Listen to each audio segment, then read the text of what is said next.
Come with me, let's get the morning started on our modern homestead.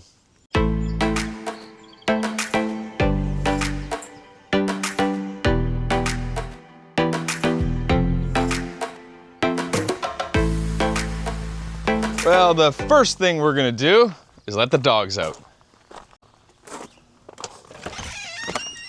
Morning, guys. How you doing? Hey, Sterling.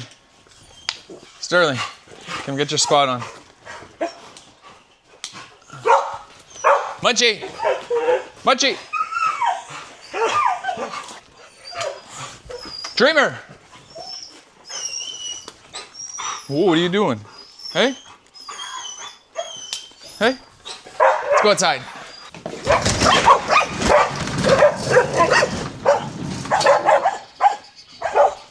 Dogs tend to go crazy in the morning. They'll run around and sniff everything that was wandering around our property at night. Next, we'll go let the chickens out. It's actually the first time they've been out in probably like 4 or 5 days. I didn't want to let them out while I wasn't here because I didn't want to have to lose more birds to that predator. But seeing I'm here today, I will be keeping an eye on it very closely.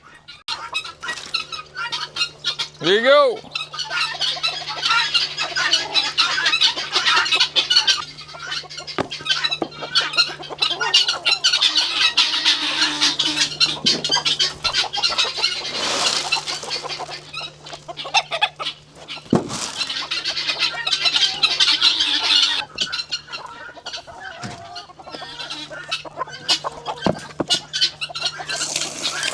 That chicken right there coming through the fence, that's an escape artist.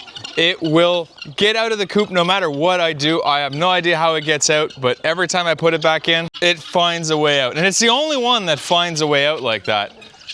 I still haven't figured out where it's coming out from. It must be a tiny little hole around the fan or something like that, but it just makes it doesn't make much sense.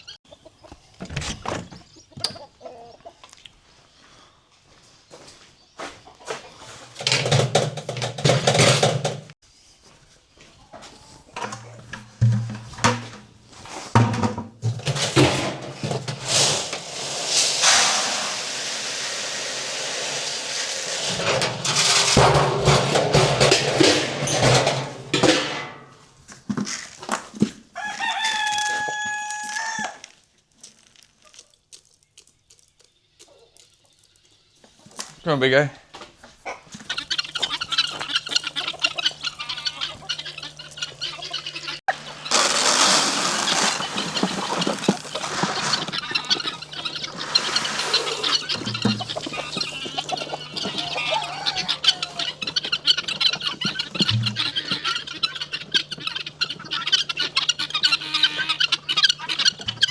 I just gave my guineas a quick count. Counted 17. Pretty sure I originally had 18 or 19. I figured some of them got taken by that fox the other day, but I actually thought I lost more than that. So that's not a bad thing. I've got about 50 of them, or eggs, sitting in the incubator right now, and I probably have like 6 or 7 that hatch. So I'm gonna have a pile of Iam-Samanis. What am I saying? I'm gonna have a pile of guineas for sale soon. But I do have like 8 or 9 Iam-Samani chickens in the incubator too, or eggs I should say. And here are my hens and roosters right now. So there's one of my hens and there is a rooster. For the guineas, well, I've got the standard pearl, I've got the pearl and white, and then I've got the all white like behind my old field truck right here. I like all 3 variations, I think they're all pretty cool looking. Next, we'll go look at the alpacas, make sure they're okay.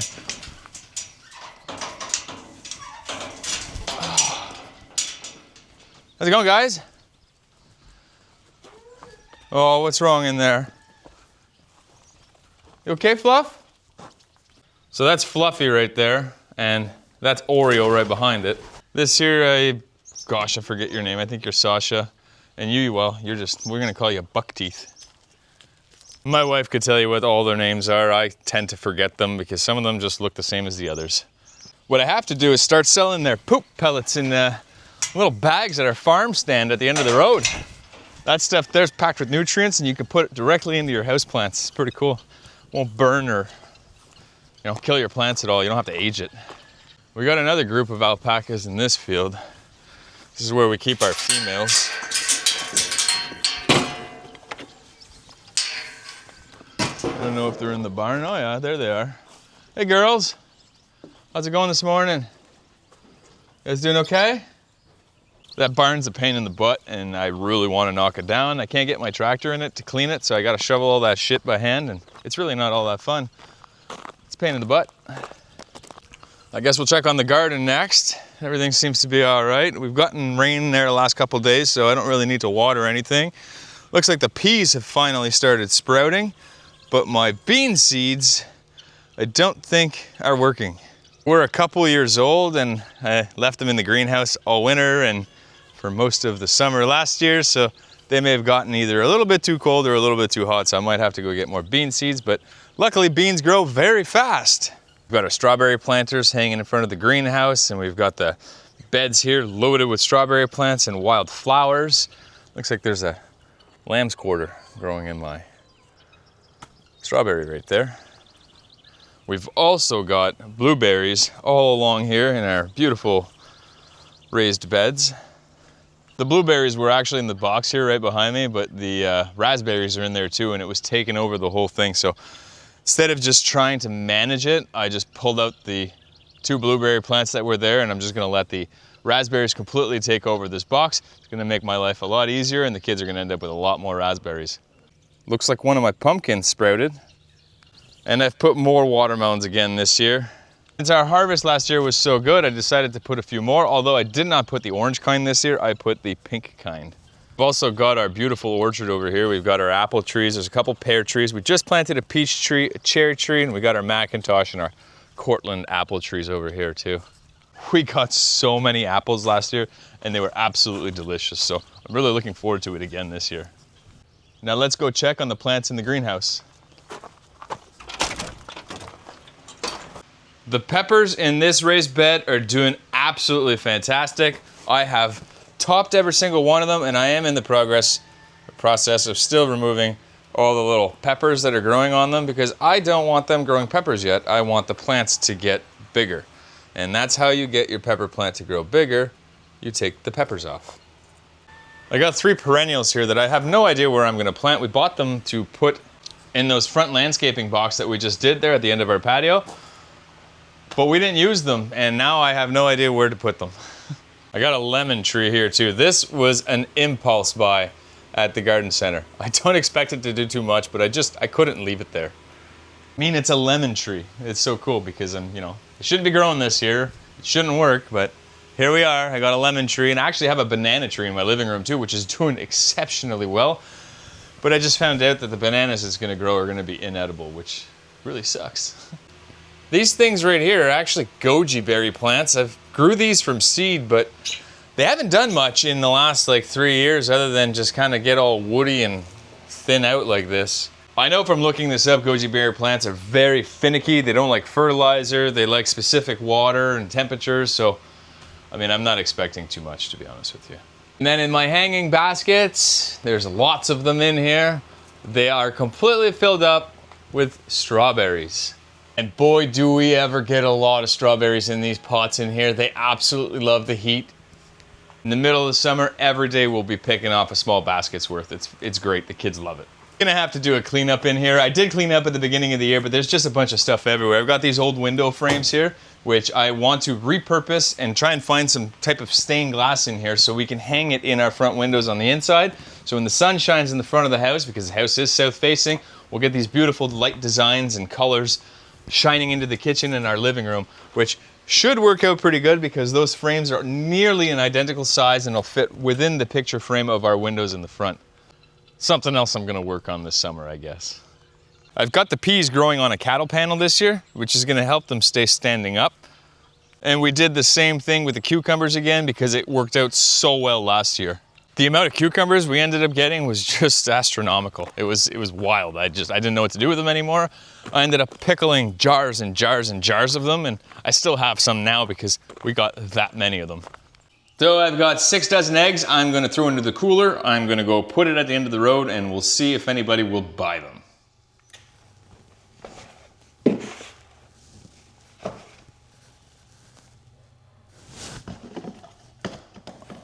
I also have a bunch of guinea eggs available.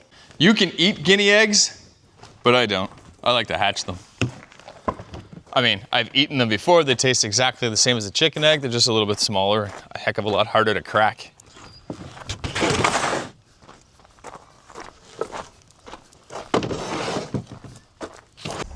We actually got to drive to the end of the road, or I should say the end of my driveway road.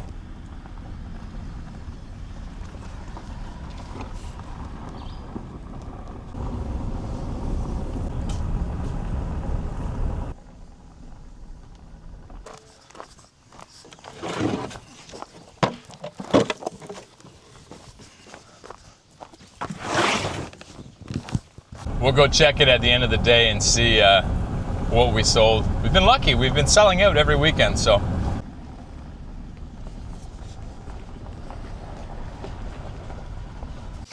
Well, I'm pretty sure it's going to be another nice day, so I'm going to go turn on the pool heater. Come and do that with me too.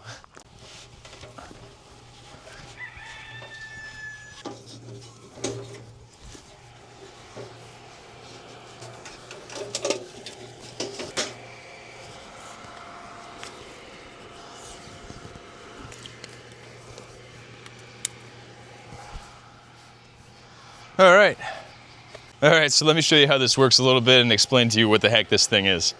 So this right here is an 80,000 BTU convection heater. I've got 50 feet of 5/8 coil. This is flexible copper coil, coiled up inside it from about here to there, and the flames from the big burner at the bottom just kind of completely cover it with fire, and it makes it extremely, extremely, extremely hot. Now over here I've got a rather powerful red line sprinkler pump, which takes water from the pool, sends it into the heater, and it just outflows through the heater. Now I've got these here to control the flow of the water, but I leave them wide open because the more flow, hot water I get into the pool, the faster the overall pool temperature is gonna get. So if I were to close or partly shut those valves, the water would get a lot hotter coming out of the hose, but not necessarily translate into a hotter overall pool. Now some people will say, well, why do you use propane and not wood? Well, that's simple. One, if I'm swimming, I don't necessarily want the wind blowing all this smoke onto me while I'm enjoying myself, because then I wouldn't be enjoying myself. Two, I like the convenience of turning it on and it being on, and turning it off and it being off. There's no in between, there's no smoldering, there's nothing. It's instant heat and it's instant off.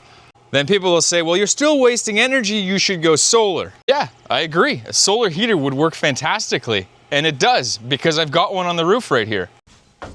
So over here, we've got 200 feet of black irrigation hose coiled up into two big coils on a black piece painted plywood on a black roof, with some clear poly on top of it to give it that greenhouse effect so the wind doesn't cool down the pipes. So when I turn this on and it's been sitting there in the sun, I cannot put my hand on the outflowing water. It'll burn, it'll scald you. You could probably make a coffee with it, to be honest with you. But the problem is it cools down quite fast once it's been running, so you get about a 4-degree gain from the pool temperature, it going through the system and back into the pool. So what I need to do is I need to put it on a timer, right? So I need to put it on 15 minutes off, 15 minutes on, 30 minutes off. And that way there, it'll give it 30 minutes to warm up, 15 minutes to flush out that heat, and then another 30 minutes to warm back up again, and just keep that cycle going all day long when it's sunny. Why haven't I done that yet? Well, because I haven't programmed the timer, or I haven't programmed my Google switch. Anyways, I started the other day and it was just a big pain in the butt, so I gave up. I will try again later today maybe, or tomorrow or something like that. But it hasn't been an issue yet, so it's been okay. All right, that's enough talking. Let's fire this thing up. It's as simple as that. So this heater does have 3 power settings. It's got a low, a medium, and a high. Generally speaking, I'll put it on high, but after it's been running for a while, it kind of just makes itself and regulates to one level no matter if you put it on low, medium, or high. So there's our intake at the very bottom of the pool there. It's going through our heater, and then it comes out of this hose over here at a very, very good flow. So the water in the pool is sitting at about 72. I'm not sure if you can make that out, but it's coming out pretty much at 88, 90 degrees. This pool right here is like 9,000 liters or something like that. So this pump will actually circulate this pool very fast. The whole pool will go through that heater in a matter of, well, let's do some tests. Let's see how long it takes to fill up this 5-gallon bucket, which is 18 liters, by the way. It's past halfway now. It's nice and hot too. So the bucket actually filled up in about a minute. That's about 5 gallons, 18 liters. So it's at 5 gallons per minute, I guess. I was never really good at math, but my quick math, I figured that this entire pool recirculates in that heater every 8 hours or so. Which for us in this size of pool, I guess, works out perfectly because this thing's gonna be in the high 80s by the end of the day. I got my chickens scratching away at the weeds in my flower box here. Little buggers are trying to eat the bugs out of them. At least they're leaving the strawberry plants alone. There's not much you can screw up in the raspberry bush here, so we're just gonna let him have some fun. He's actually eating the weeds in there, which is great. I guess one of the last things I need to check this morning are actually my baby Imsamanis and guineas. Let me show you. So here we have, well, there's actually 2 Appenzeller Imsamani mixes in here, but the rest are all pure Imsamanis, and there's a few tiny little guineas in there too. I'm actually in the process of hatching a ridiculous amount of guinea and Imsamani eggs. If you happen to be local to me, keep an eye out for an ad because I'm going to be posting a pile of these things coming up in the next few weeks. Well, I ended up mowing the lawn last night, but I didn't trim it, so might as well get on that right now. So one of the projects I need to finish tackling today is laying all this mulch behind me. But this is a tree line that I cut down, so there's all kinds of little stumps and nubs of little trees that are trying to grow back. So I've got to lay down a pretty thick layer of landscaping fabric, and I've got to put a pretty thick layer of cedar mulch on top of it to try and keep that stuff down, and hopefully it keeps it down. So I've cut up the underbrush so that I can walk underneath here so that I could get a better view of the alpacas on the other side because that's where they pasture. But I need to manage to keep all these little shrubberies that are starting to grow down. So I'm gonna cut them back again really low and hopefully doubling a layer of that landscaping fabric. And I think maybe even house wrap might help it from growing through. If I can keep, even if I only can keep 60% of it from growing through, I'll be happy. Looks a lot nicer than that big overgrown brush that was there before. Half of it was dead because it was completely covered in vine. It didn't look good at all. So I just finished trimming the lawn and now I guess I'm off to the next thing. And I'm cleaning out an old air conditioner to bring upstairs. Had a floor model and I still have it, but I figured I had this one here sitting in the garage doing nothing and it's gonna take up way less space.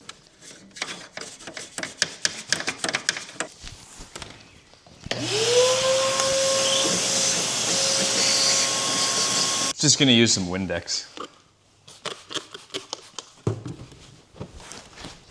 So I just cleaned the faceplate, which turned out really nice too, other than like the extreme fading.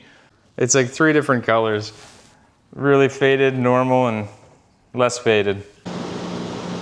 Yep, it's working perfectly fine. So I'm gonna let it blow out for maybe 20 or 30 minutes. Just whatever's inside of it, just get it out of there, and then I'll bring it upstairs and I'll install it in the window in the hallway. Just had a nice refreshing dip in the pool with the kids. It was nice. I think it's like 86 degrees or 88 degrees. The heater is just working perfectly. The awning, everything's just perfect today. I'm slowly but surely refinishing this area where the zero turn is parked. We've just finished doing the soffit here. That was a lot of fun to do, and I've got someone here coming to replace the posts, and we are going to put some concrete down here.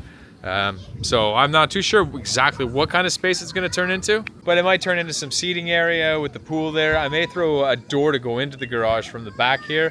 Who knows? I don't know.